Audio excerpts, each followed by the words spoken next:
But here I've got a typical aerospace panel. It's got some stiffeners in it, but it's also got some regions that are, thicker and thinner for various connections and such. And we'll go over the different ways one can model this.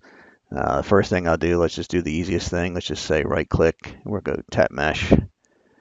And I need to pick a material, so I'll just go in here and pick 7070 or 7050, say OK, and just let the defaults go. Femap meshes the surfaces first and puts it into the tap mesher. And the first thing I notice is we've got a really bad element. So there's a tetra collapse of 2000. Nastran likes elements under 100, so this is not a good model. Let me show you how you can find these things and fix them in Femap. We ship these custom tools. These are little program scripts that we ship with Femap, but there's a neat one here when you're meshing that just says show the worst element. So we'll go in and Femap will highlight the worst element, show it to you. And what that kind of highlights here is there's something bad with the geometry. There's obviously some type of little sliver here. So let's go. What I'm going to do is just delete that mesh. And it says, do I want to delete the properties? But I'll say no, so we'll have it to mesh again. And I can zoom in here and probably see that there's a little sliver. But something that's kind of easier to do is we've got this nice thing in the meshing toolbox here, this locator. And I'll change it to surfaces and say, find the slivers for me. And I can see, hey, we've got some super thin little edge here. So let's do a feature removal. Surfaces, and we're actually going to rip these out, so we're going to say aggressive. So I'll go in here and pick that one there, one there. So there's, I'm going to say 5 of them. So there they are. We'll say okay, and they're now gone.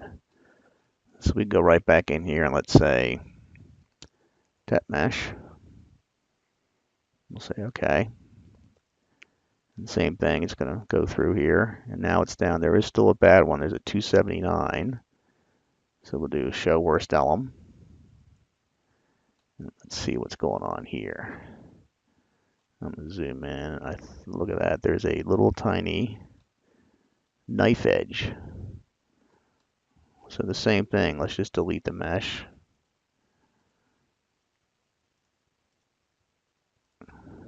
What we could do here is a couple of ways we could split this out. We have a thing used for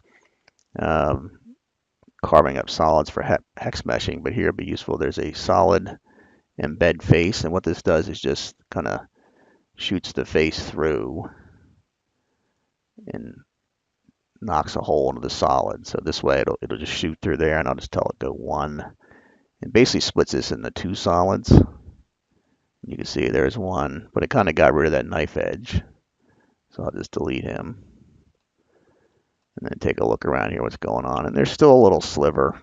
So let's do, we'll remove this curve and combine it with the surface next to it. And that'll make 1 surface, and then there's 1 little point there. So we're getting a little better. Let's tap mesh. Let this roll. And there's down to 55. This would run, but even at 55, I might want to see if I can get better than that. So let's go find out where that worst element is. There he is. If I zoom in and see what's going on there. Oh, there's 1 little short edge. So let me just quickly turn off the mesh. And you'll see there's just 1 little short edge here. So we can actually just suppress that edge from meshing. And I'll pick him, and it automatically remeshes because the mesh was still there. I'll just turn that mesh back on, and we'll see now it suppressed that curve. Let's see what our worst element is now. Well, we actually saw that it was meshing. It's down to a 24. So we've got just a fantastic mesh of this part. So that's pretty good.